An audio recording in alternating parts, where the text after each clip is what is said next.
Lee, welcome to the Data Edge, my friend. How are you? Larry, I'm great. Thank you for having me. Oh, thanks for coming on, man. I love talking about this topic, marriage. And, their statistics show that obviously the divorce rate, it's right around hovering that 50%, not to mention the fact that 50% that stay together, a lot of us are struggling and, we're just looking for skills to be successful in our marriage. So I'm happy to have you on, my friend. Yeah, it's an interesting statistic because we kind of make that binary, when you hear people, because I've said it myself, coin toss, but you're really talking about that gradient, right? I mean, the 50%, 48%, we know what happens. The 50%, there's a gradient. How good is it? And so it's interesting you bring that up. Yeah. So let's talk about this first. Give us let's actually start with a couple of warm-up questions first. What do you like to do in your spare time? What brings you the most amount of joy? These are the softballs, right? These are the layups, my friend, before we get deep. Yeah. So so first, let me say that part of my being active is because in my early 30s, I got a diagnosis that I thought was going to end my career and end my life. And it turned out that diagnosis was right, prognosis was wrong. And so I set out to get into shape. And so what I'm talking about are things that I've added on later in life. So the first thing I did in recovery, my wife said, "You've always wanted to scuba dive." So I learned to scuba dive and took that all the way to being an instructor. Along the way, started getting into shape because I wanted to be a good diver and started doing trail running and mountain biking until I realized that the falls were getting to be costly for my career and for my age. So along the way was doing adventure racing.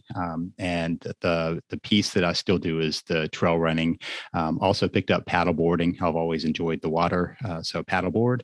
And then started Jiu Jitsu when I was 50-ish. And so late comer to that class, and still kind of do that along with some rock climbing along the way. Wow. So have you ever been like seriously injured doing any of these activities? Like to where you're like, oh, that was the last one and now I need to step away? I mean, you always have to decide what is an injury enough that you say, yeah, I'll have to step away. Right. So everybody who does, mountain biking and jujitsu and rock climbing are going to go, yeah, I've got this injury, but it's just a matter of whether you're going to force yourself into it. I guess the big one, there are two things that happened biking. One is that I was in the middle of nowhere and went over the handlebars and just did an ender onto my chin and laid there for a good while and thought, if nobody was around to pick me up, this could be bad. That would be bad. Yeah, that'd be bad. So I decided that I would lay off that, except for with the adventure racing stuff. I still did that because I was on a team. Nothing really else, bruises and strains and contusions, but that's just part of the fun. Whew. All right, cool. So out of the activities that you still do, which one is the one that you're like, man, I just can't live without this one? Oh man, don't make me get rid of one of my my passions. The one that I really just always go back to is paddleboarding. That's where I feel, really connected spiritually and physically and otherwise, and particularly at the coast. So if I had to choose that one, but I think often about the others when I'm not doing them. So it'd be hard to give up. Very cool. And then, so within your family, what is something about your family? And this obviously can include your wife and your two, obviously, kids / adults. But what is something that has been over the years, just something that you have loved creating within your family as far as memories or connections or anything like that? We've done a good bit of traveling together, and I love getting away where it's just the four of us, and dogs as they come along, but the four of us basically, and that it insulates you a little bit from everything else going on. So my highlight moments are always those, but man, anytime I'm able to be a part of their lives, I count myself lucky. I talked about that illness, and since then, I always talk about this as my bonus time. So 33, I just finished my Ph.D. a few years before, and doctor says, yeah, you're going to be disabled, and that'll wake you up. And then looking into this a little bit, I was going, yeah, I'm not going to live through this. So everything I do at this point, bonus time, that's what brings me joy. Very cool. And then maybe in a very much a 30,000 foot view, you have a son and a daughter. I do. What have been, and how old are they? So my daughter just turned 28 Okay. and my son's 25. What have been the biggest differences for you raising a daughter versus a son? So, I think it's kids in general. One of my professors, I was in grad school when I had both kids or when we had both kids, and we were sitting at lunch one day, and my mentor and supervisor said, I was sitting there just kind of anxious about how do you switch from being, your own person to then a spouse and then to parent? What's that look like? And he said, you know what? The cool thing about kids is if you let them, they'll teach you how to raise them. And so I was chatting with him, and the second child's coming along, and I said, so his name was Lee also. I said, so Lee, you said that my first child will teach me how to raise them, how to parent. What's the second child teach you? And he looked at me, he said that you can't do it the same way twice. So, I don't know that there are certainly some, I think some pieces of the puzzle that you worry about a little bit more from one or the other. I mean, just in both, you have concerns. But I just realized that kids, no matter whether they're the same sex when you have kids or different opposite sex or whatever, there are going to be differences, and you have to adjust to that either way. Ain't that the truth? Ain't that the truth? And then maybe if you could go back and have you've been married for 33 years? Yeah. Okay. What's her name? Kathy. How long did you guys know each other before marriage? A couple of years. Okay. We dated through, she came in the junior year of college as a transfer student, and we met up early on, started dating, and got married after our senior year. Awesome. Okay. So I want you to imagine something for a second. I want you to imagine that, you're obviously Lee now, right? But you get on a phone call with Lee 34 years ago, 1 year before you're getting married. And you're like, hey man, this is me in the future. I want to take you out to dinner for an hour, sit down with you and just give you some words of wisdom. So you meet yourself at dinner, and there you are, 34 years younger.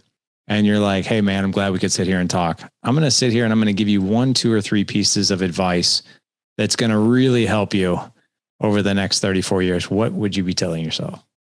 Can I tell a couple of stories to get there? Yeah, that's great. All right. So my big thing is that we in a marriage are trying to build a we. That's the whole thing. And there's a lot to that to unpack, but we don't know that. That's the problem. You go in thinking it's you and me, and we're going to get through this, and it's a we. And so there are a number of ways that kind of pulls through for me.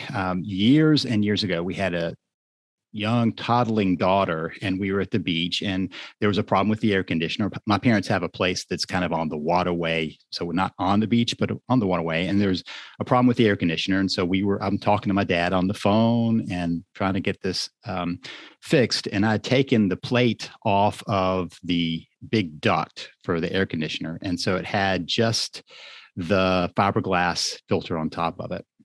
And my wife is doing something. I'm on the phone, and neither one of us are watching my daughter toddle right over and step right onto that filter. And she just falls into the hole.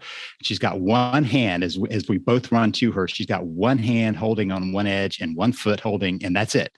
Other than that, the next run she's got is to the spinning blades of the fan. And so, we pull her out and get her safe. And so both of us are working together to pry her up and all that. So we worked together and then immediately turned on each other and started blaming each other for what had happened. And we both stopped and went, man, we can't do this. I mean, whenever there's a challenge, you can either say, we're in this together, or you're going to pay the price. It's going to be you versus me very quickly. And so that we reflected on that. I reflect on it often when some challenge comes along. Are we working as a team? So I think that's a challenge right at the beginning of a marriage to figure out how to make that change. And most couples, as we talked about that, the percent who divorce, they don't make it. And many couples who stay together don't make it. Getting to we as fast as possible in a marriage, I think, is one of the pieces of advice. I thought I knew that. I thought I understood that, but it's much more complex than I gave credit at the beginning. Second story is my wife and I were having a discussion. If I use that term, we're pretty calm people. We don't raise our voice much. So we were having an argument, but it was a discussion. And so we're having this discussion, argument. And she goes to the basement to go take care of the laundry. And, I'm sitting up in the kitchen just going, oh, wait, I have the winning argument here. And I think we do this in every argument we have in life where we're going, oh, if I say this, they're going to go, oh, you're so right. And so I marched downstairs and I turned the corner and I go, and my wife looked at me and said, before you say anything, since we're going to be together for the rest of our lives, is what you're about to say going to help or hurt that?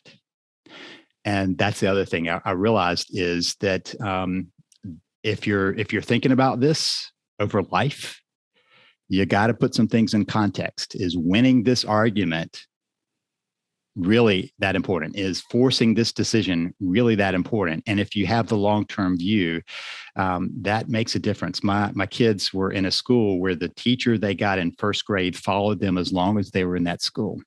And so I said to the teacher, what if you've got a kid that you don't like? And what do you do with that? And the teacher said, my assumption is that's my problem. I've got to figure out. Wow. If I'm here for the whole career, as opposed to a teacher who's going, oh, end of the year, I'll just pass them on. This teacher's like, I've got years more and I've got to figure out why I'm responding the way I am. And so if we go longevity, it changes our perspective on how we walk through a relationship. Those two pieces just stick with me in how I do things and also how I talk to people. I love that, man.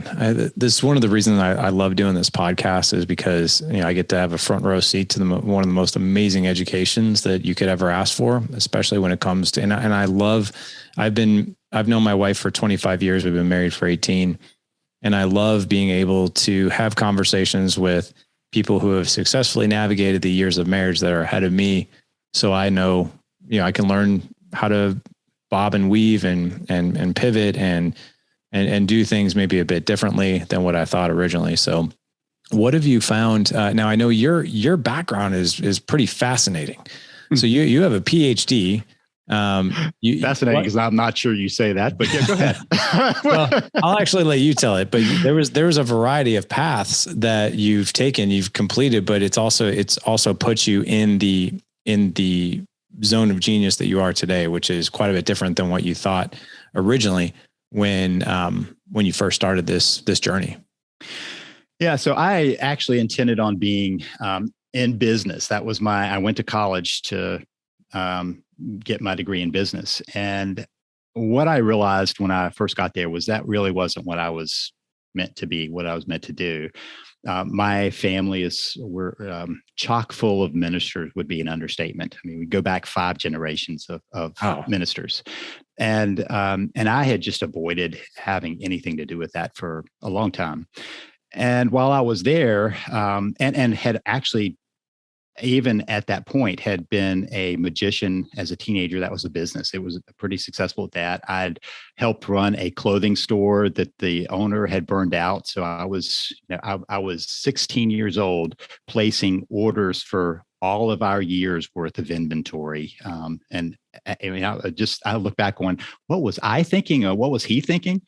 And then right after that, I ran a restaurant for a burned out. It was a kind of a sandwich shop for a burned out guy who came out of the corporate world. And so, I kept running businesses or running my own business. And so, of course, I was going to go into business. And I realized there at college that really wasn't my thing, that maybe this ministry thing had something for me, but I didn't want to be a pastor like everybody else in my family. And I ran into a pastoral counselor. He was teaching a class. My wife and I took it. So it was all the way to junior year, and we were taking this class. And he starts talking about what he was doing. And the whole class left. I'm sitting in his classroom and I looked at him and said, "So you do ministry?" He said, "Right." And I said, "But you're a therapist." He said, "Yes." And I said, "That's what I want to do." So he and I had some long chats. I went to seminary, got an MDiv, got a THM, Ph.D, And what's a THM? A Master's of Theology. Okay. MDiv, Master of Divinity, is a practical master's. It's preparing you for a profession. So like a master's in social work kind of thing. It's preparing you for a specific thing. And in order to do PhD work, you have to have an academic degree, which in the end is a clinical degree for my field. And so I did an MDiv in pastoral counseling, did a THM in pastoral counseling, and did a PhD in pastoral counseling. So years and years later, and 2 kids, and us still being situated, and we're already working clinically as a chaplain, therapist, different things. So along the way, I specialized in marriage and family therapy. I got interested in that or in family systems theory in college. That was kind of my background interest. And so I got to seminary and no choice but to do individual therapy. But I kept specializing in marriage and family therapy and choosing professors for that and residencies for that and that kind of thing. Created a marriage and family therapy program at a place across town. And so I got into that. And one of my frustrations is how to say this nicely, how ineffective marriage and family therapy or marriage therapy is. And we can talk about that if you want to, but the statistics are not good. And so I tried to figure out what was wrong with this.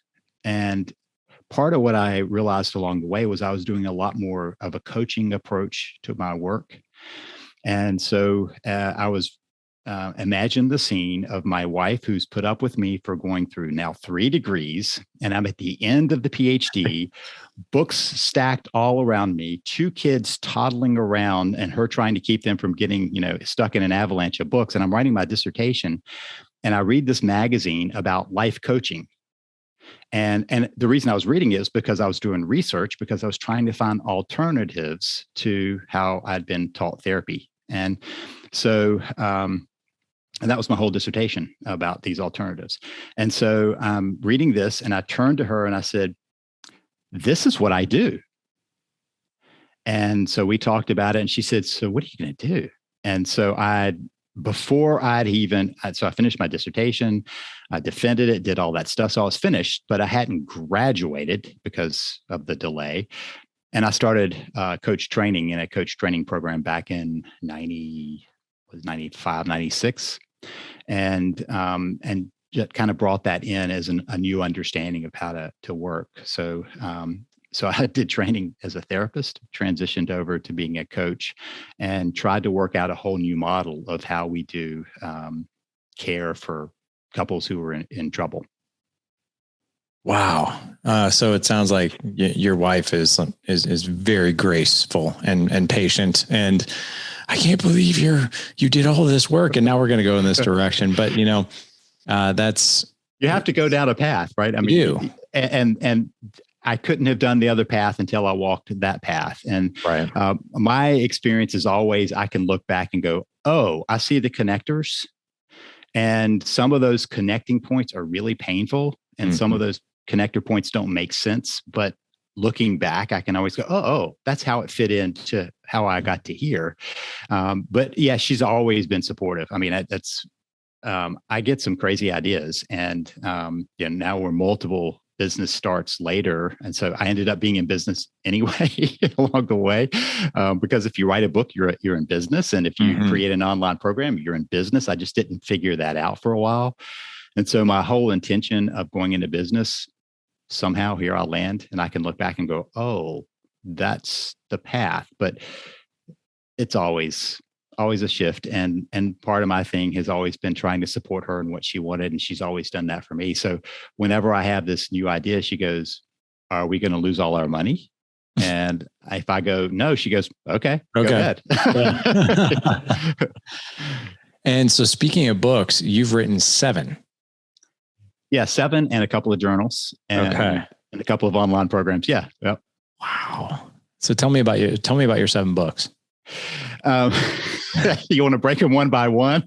Yeah, just share with the audience the titles of each one. Yeah, so I've got 4 books that are about relationships. The first book was How to Save Your Marriage in 3 Simple Steps. I wrote that book when I had a book contract for another book, and I couldn't get myself started on that one, so I wrote this one. And then I followed up writing, and so I'll just stay in the relationship stuff. Then I wrote a book about how to recover from affairs, because I kept seeing that over and over. So recovering from the affair, catchy title, right? I mean, I try to say what the title is. So recovering from the affair is that one. And it covers emotional and physical affairs because of how disruptive they are, but how they can also be a catalyst for change in a relationship. And I love your dog behind you, just settling down in the seat there. That's his spot. That's really, so those of you guys who are watching us on YouTube, you can't tell, he's 150 pounds. Oh my gosh. He doesn't look it. He doesn't act like it either. He acts like we say that he is a reincarnated 7-pound cat. That's a snob. Yeah. Because he's a great dog. He's a rescue. So he's like, we think he's half Great Dane and half lab. But he's insanely stubborn and independent. He will only come up to you. He's kind of like a cat. He'll only come up to you if he wants to. And even if you call him over, he's like, maybe. You can come over here. I'll choose. Yeah. It's like, I'm in control here. Right.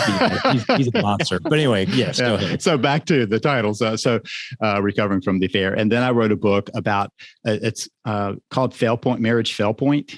And the point is that marriages fail for a particular reason. And so I talk about that fail point of a marriage and how to avoid it. I mean, that's the whole point.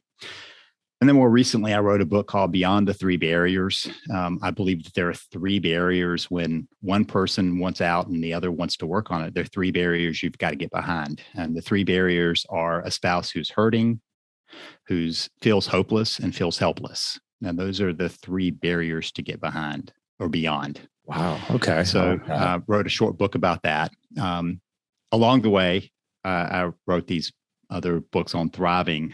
Thrive Principles was my first one, and it's a set of a series of principles that you can apply into your life so that you thrive more in life.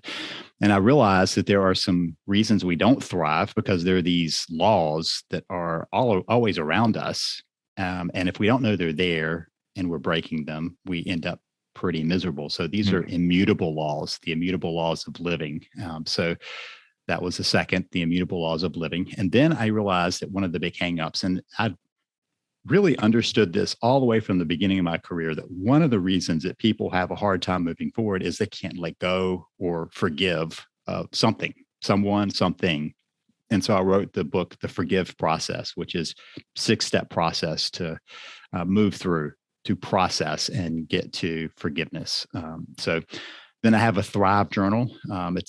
You start in the morning and it sets up your day, and then you can review it in the evening. So I created that. And then a friend, MMA person, and I created the Jiu Jitsu training journal just as a way of kind of figuring out how to train better and more effectively. So, Lee, the story I'm telling myself in my mind is I should no longer ask you what you do. I should just ask you what you don't do, because that's a lot, man. And I mean that. I mean, it's a huge compliment. That is super cool, man. I want to dive into, I want to give men some context here who are listening, and obviously bring them some true value. And you've got a plethora of experience on this topic of marriage. What have you found over the past 3 decades of doing this have been the top 1, 2, or 3 most common issues that people come to you with, and maybe some simple pivots, or maybe even some solutions, or even what's the right next thing that they can even think about? And while you're thinking about that, what I've noticed, as I'm sure you have as well, is that when a man's marriage is not on point, maybe it's even deteriorating. And even when we're getting coached or we're learning, we feel this emotional disparity, right? It's almost like we've called the fire department when the house is already burning down. We didn't we didn't call the fire department in when we saw that there was like some sparks flying in one of our plugs or one of our outlets to get that fixed. Now we've got when you should have called the electrician. Exactly. Right? Perfect. Right. Perfect example. So we now, and what we find is that it's very hard sometimes when men wait or when couples wait to get help, that they can actually think rationally, logically, and not in this maybe emotional despair. But what are some things that you see most common? Yeah. I'm going to try to rebuild this just a little bit, because I think there is a very central reason that marriages are in trouble, and a lot of symptoms that people confuse. For instance, affairs are symptoms. And a lot of the anger and the resentment and all of those pieces, they're symptoms of the underlying issue. They're not the cause. So a lot of times people will come to a coach or a therapist and they'll say, this is the problem. It's not the problem. In fact, that was part of what kicked off my whole how do you do marriage and marriage therapy, because the way that a lot of therapists are taught to do therapy is go fix the communication. That's a symptom issue. I like to think of communication as a pipe. Right. I mean, it's a way for me to deliver something from here to there. That's what it's doing. And so if I've got a good pipe and it's connected to a good source, so I'm in my house. So if I want fresh water, I need a good pipe that'll carry that water. But if that pipe is carrying, they cross it up and it's bringing in my sewer, that's not going to help. It's just going to be very effective at delivering it. So a lot of times people will come and they say, teach us some communication skills. I'm like, so you can fight more effectively? I mean, that's all we're going to get here is if we don't deal with this underlying issue, you're going to be better at communicating your frustration and your anger, but you're not resolving it. So those symptoms are of the bigger picture. So that's a piece that I always kind of put in, that there is a central problem and a couple of connected pieces. And the central problem is that couples get disconnected. And so disconnection is the issue. We are connecting creatures. We like to be connected. And not only do we like to, we have to be. I mean, the studies about babies who don't have a secure connection, that's what drives a lot of problems later in life. Attachment theory tells us all the damage that's done by not having that connection. So we're looking for connection. And in our culture, we understand that the deepest level of connection we're supposed to have is through that marriage. So we find this person, we marry this person, and then we promptly start disconnecting. And so sometimes it's because they think, okay, we've done that. Got that. Now let me go do these other things. Another piece is they're fooled into thinking that that feeling they had. So one of the things I did in from my therapy office was I saw every couple that got married in 6 or 7 different churches in town. They had to come through my office for 3 visits. And one of the things that I knew was that in many ways, I was trying only to plant seeds, because they weren't able to see. They thought they had already beat the statistics. They're like, oh yeah, these people I know half the people get divorced. That's not us, because our love is real. We've got the real thing. And they would have defeated, and what they really had was at that point, a connection that was mostly fueled by the biological infatuation. And so, and that will carry you so far.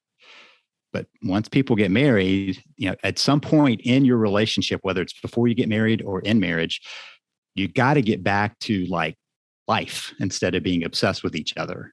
And you've got to figure out how to do that from a connecting perspective, or you disconnect just because you're not paying attention to it.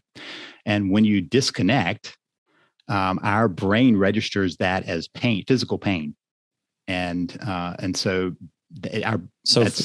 physical pain, same part of your brain that's activated from an injury is activated from that disconnection feeling. And so you watch people desperately trying to get that connection. And what we end up doing often is if we can't get it one place, we'll go another place. So one of the things that I talk about is the pause button marriage. So you get married and you're like, oh, we love each other so much. Pause. Let me go take care of the kids. Let me go, take care of my career. Let me go chase down these accomplishments or travel, or, oh, let's go, we'll do our friend thing. And then we'll come back together.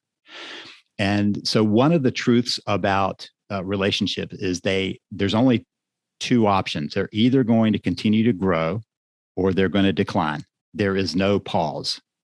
So when you hit pause, it's going to decline. You've already cut off the growth.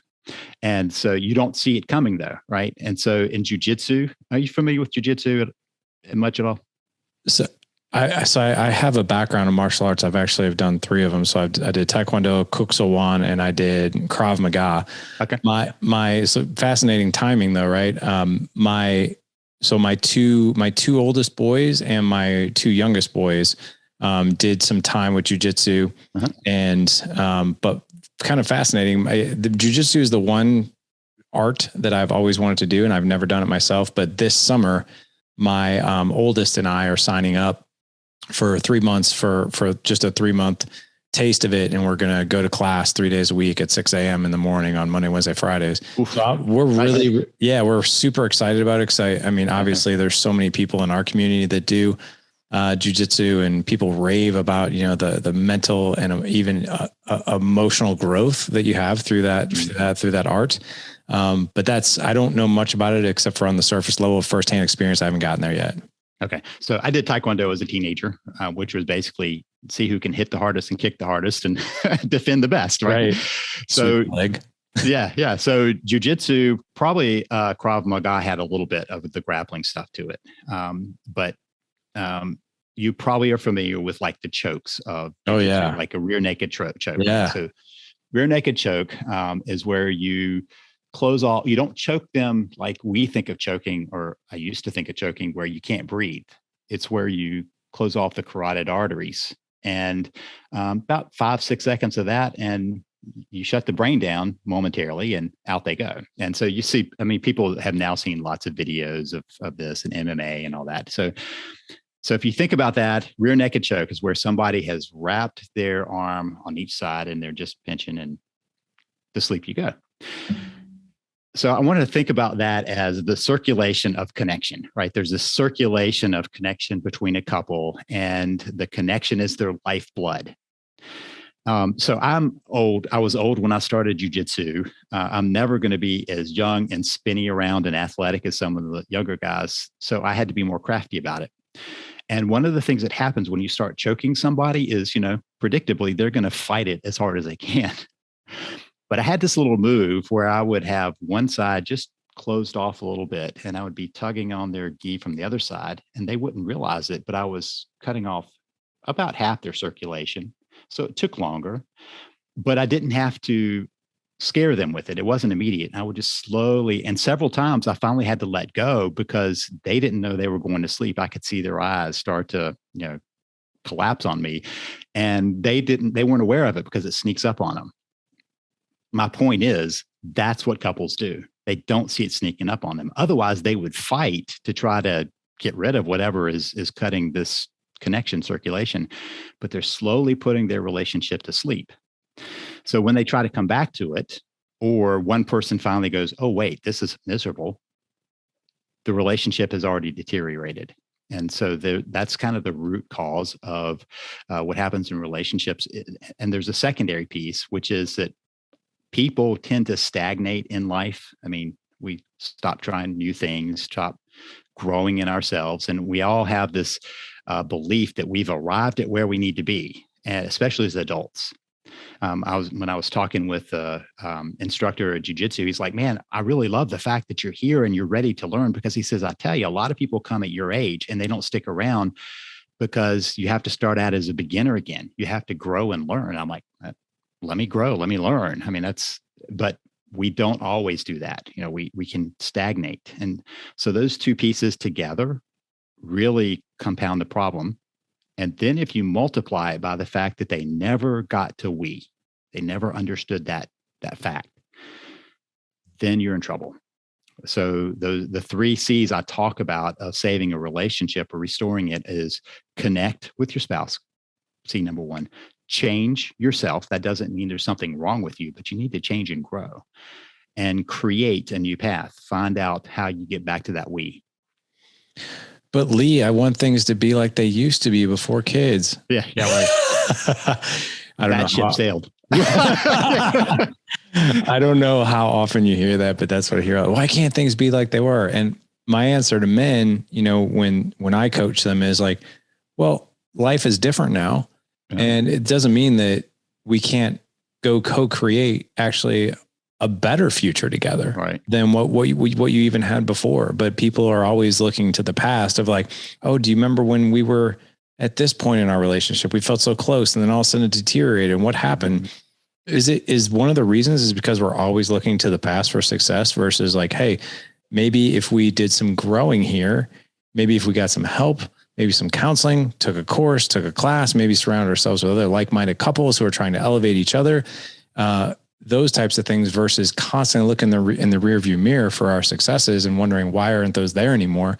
Is that one of our biggest pitfalls, do you think? Well, it's certainly a pitfall. I think when we get to the place, and statistically speaking, it happens sometime shortly after 2025-ish, where people kind of lock in on things, what they like in music, everything kind of locks in. It's just how we kind of naturally, and that's really what the world kind of does for us. Find your job, get your job, and then just slowly progress. And so then we kind of stopped the experimenting, and we're afraid to make a mistake. And I'm sitting there going, let's just call everything an experiment. If this doesn't work, let's try something different. I've had a lot of people who've come and said, my spouse doesn't think that, or thinks that I've changed. That's their big thing. That my spouse thinks that I've changed. I haven't. Please let them know that I haven't changed. I'm like, do you really want to go that? I mean, is that really what you want to do? Is that you haven't changed? Because maybe you haven't changed the way you need to. Yeah, but if you haven't changed, you've lost some opportunities there. So, I mean, rear view is a problem. I think also capturing ourselves at a point where somebody might say, well, I don't do that. And a lot of times my response to that is your past self hasn't done that, but maybe for where you want to get to, your future self needs to figure out and make a decision based on your future self of where you want to be, not where you've been. Do you think that's one of our biggest problems just as individuals, is that story that we tell ourselves? Well, that's just not me. And I don't do that. Oh, it's interesting you use the story we tell ourselves, right? I mean, we all have this narrative that we run through our head. Yeah. And one piece of it is kind of the hero journey, right? And not meaning like the superhero journey. It's the hero journey where you are the central figure. And so a piece of it is, I don't do that. Another piece of it is that secretly, most of the time we're going, it isn't my fault. And so we have this belief that it's happening to us, not that we're a part of it. And that just kind of creates this belief in us that if it's happening to us and it's not our fault, there's not much we can do about it. That makes total sense. Let's explore a couple other things too. How often do you deal with people coming to you and saying, well, it's all her fault? No, it's all his fault. It's them. And that's why we're not working out. And it's the finger pointing thing. Yeah, they're usually a little more subtle about it. Right. Yeah. They go, well, I know it's not all their fault, but, and one of the things I do remember from some individual therapy training is when people say, but, they're almost always negating everything in front of it. Mm-hmm. So I can go, well, I'm not really blah, blah, blah, but everything in front of that, I just need to chop off. And so when they say, I know it's not all their fault. I know I have some responsibility, but they're really telling me it's not my fault. It's their fault. And you need to fix them. So I think that is a belief that we all run through, that maybe we have some level of responsibility. It's just rare that they believe it's their major, at least in the beginning. One exercise I have people do is to write an apology letter. I have a format for an apology letter. And it's interesting to talk to people after they've gone through that to see the difference. And sometimes they actually go too far the other way where they're like, oh my gosh, it's entirely my fault. And as I would, you know Jimmy Buffett's Margaritaville song, right? Mm-hmm. The first, of course. Yeah.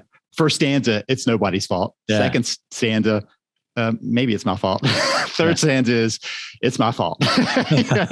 And it's a lot of, and there's a one before that, which is, it's their fault. And then they kind of come to this place of realizing, wow, we just didn't know what we were doing. Nobody's fault.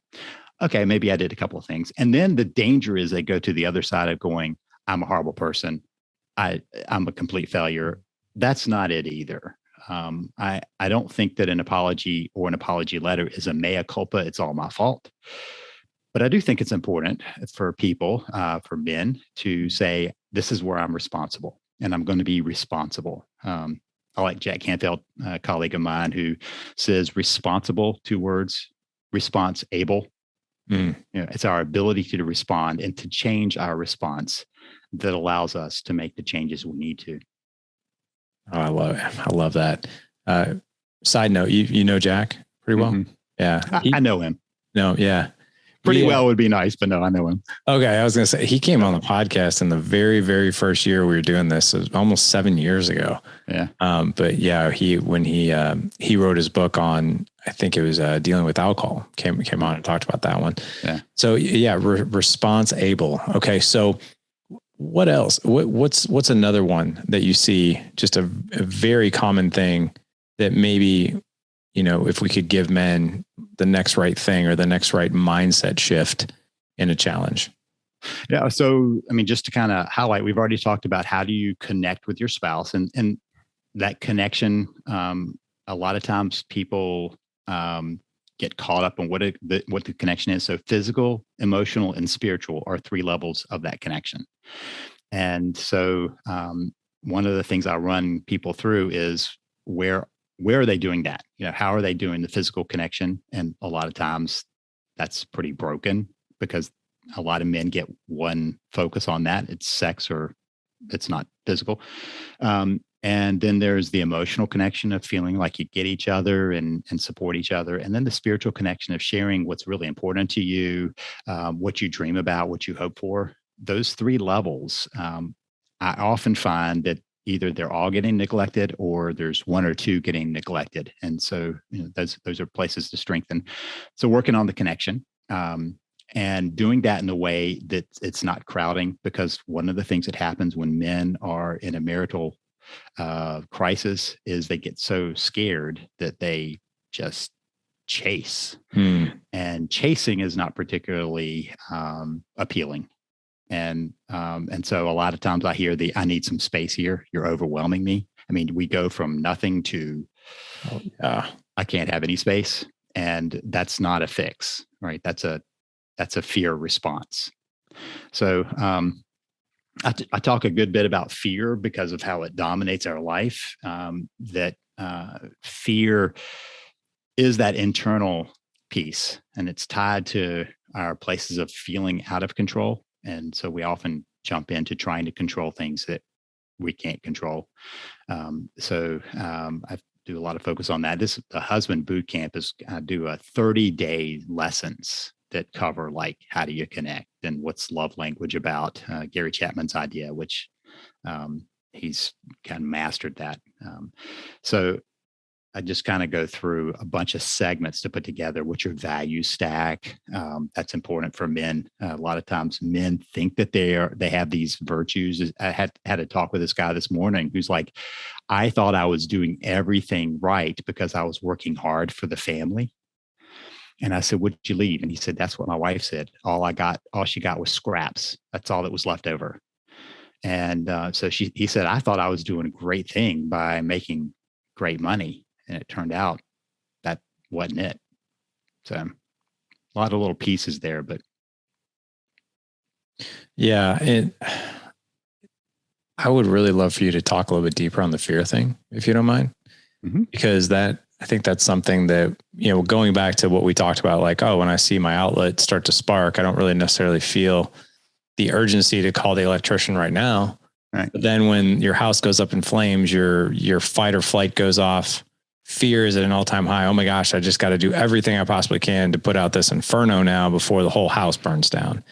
And that's probably very comparable to how we operate in our relationships. So yeah, when I can definitely relate, and I've seen it over and over as you have, that when men are in that place where they are like, oh my gosh, like the end could be coming. So now I have to like hit the full throttle button, like the hyperspace on trying to salvage this marriage again.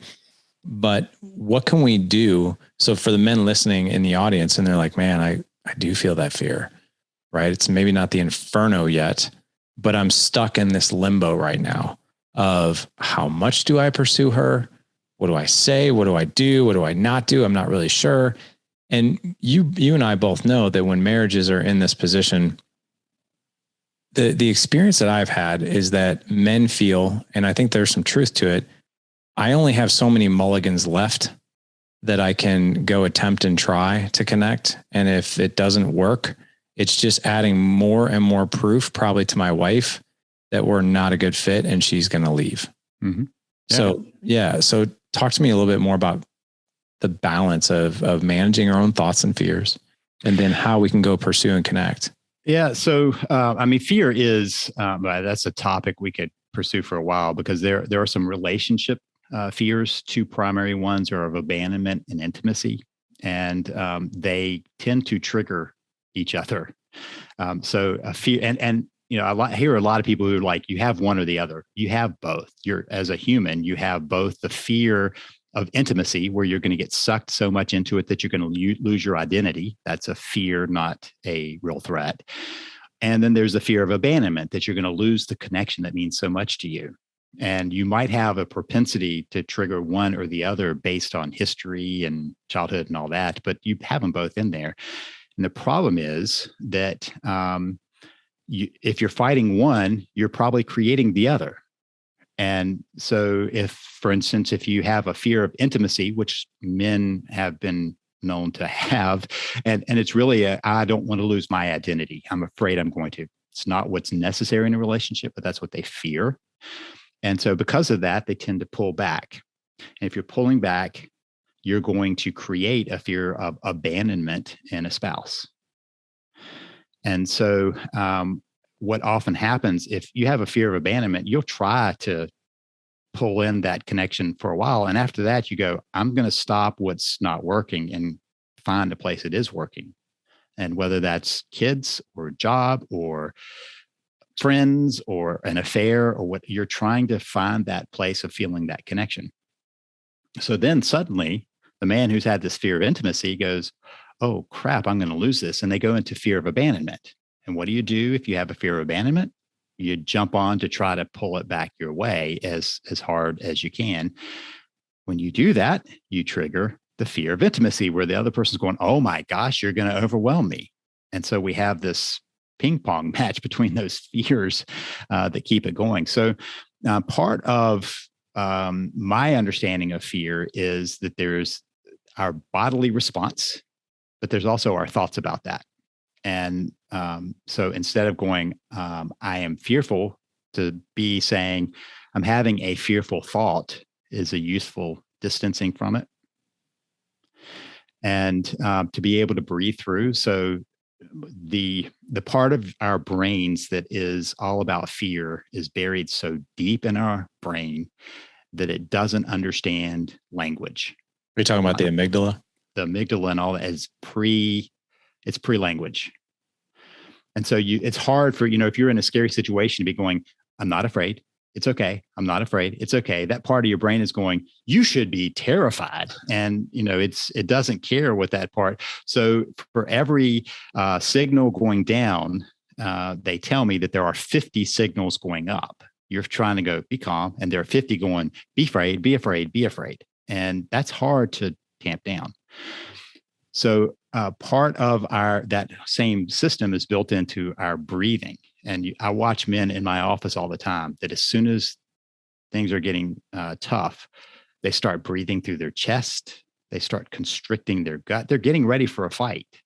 They just don't know that that's what biologically their body is getting ready to do, because it's primitive. It's not about my wife's upset with me. It's about somebody's after me. And so they get this very primal place. Fear often comes out in anger. I mean, anger is a secondary emotion, always, always, to fear, hurt, or threat. And so what they think they're expressing of fear or hurt or threat is coming out as anger. And that usually triggers fear on the other side, which is then met with anger. And so we have these buildups from that. And one of the things that's tied into that to slow it down is our breathing. When we breathe deeply in our belly, our top part of our brain is able to control our breathing.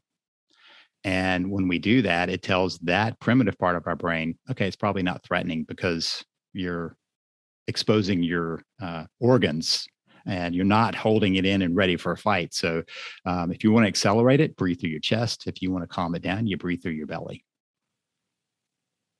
Yeah. So you're talking about the diaphragm breathing, activating parasympathetic nervous system, rest and digest to help over. So it's fascinating. I've had several experts come on and talk about fear and overcome but I've never heard it talked about like you just did, because it makes total sense. Like literally it made total sense to me when you started talking about, I can send one signal down to be calm and then 50 signals are coming up that I need to be afraid.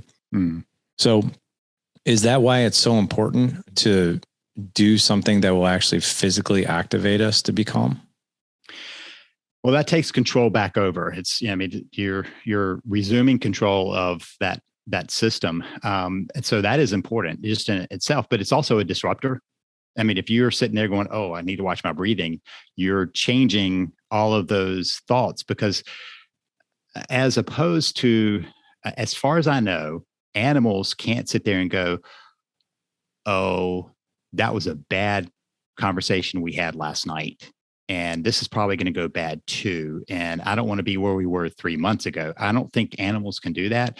So our bodies have that same mechanism for safety, where it's designed for a crisis, not a chronic. And so, so part of what happens, because we can have these thoughts running through our head. I mean, if you want to get upset right now, you could probably just pick an upsetting thought, run it through your head a few times, and we'd be there. And so we're able to keep that process going. And so part of the disruption with the breathing is you're focusing on something else, but you're also actually doing some biological good for your body to slow it down. The other piece that I put in there, but we might want to highlight, is the fact that when somebody is angry with you, to be able to go, oh, wait, that's hurt, that's fear, that's threat. Maybe I should follow up on that rather than being angry. And so we step into that in a different way. And you mentioned, which I thought was, I've never heard this one either, which is, I have heard, obviously, anger is a secondary emotion, but you said that it's triggered by three things. You said hurt, and then what were the other two? Fear and threat, which it's a unit. I mean, you can almost think hurt creates a threatening sensation for you. Any threat creates a fearful response. I mean, so it's a hurt, fear, threat. It's almost a triad. So whenever somebody is angry, I'm going, okay, where's the hurt? Where's the fear? Or where's the threat? Where's the hurt? Where's the fear? Where's the threat? That's fascinating. Because this is why I think having conversations like this and people like you in the world who are helping men with this is so important.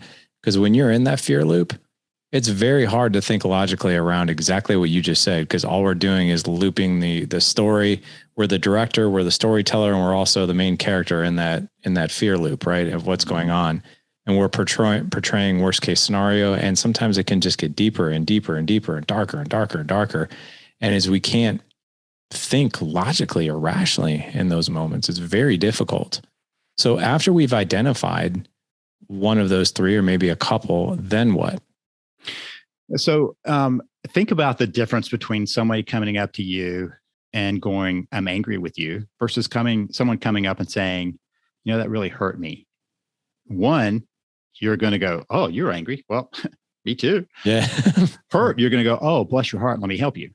Yeah. And so it elicits a different response. And you're right. It is very hard to break the habit because we're used to going, you're angry, I need to be angry too. Many times I've had a couple in my office and I can see the ramping up. And so there's hurt that's coming out as anger. And they don't know that. Usually, many times we think we're expressing our hurt and it's just coming out. And so I'll say, man, are you angry? And they're like, I'm just so hurt. And that changes that. But more often I have to say, wow, it looks like you're really hurt about something. Can you talk about that? And I often have to, in order to have that conversation, go to the person who is about to respond with anger and go, wait, stop. And then turn to the person who started it and we get to the hurt. And as soon as that happens, the other person kind of melts into, oh my gosh, I don't want you to be hurt. Let's figure out. So this is, you talk about some martial art kind of stuff. How many times do you see somebody angry on the street and the way people respond is out of anger rather than, you know what, looks like something's going on here.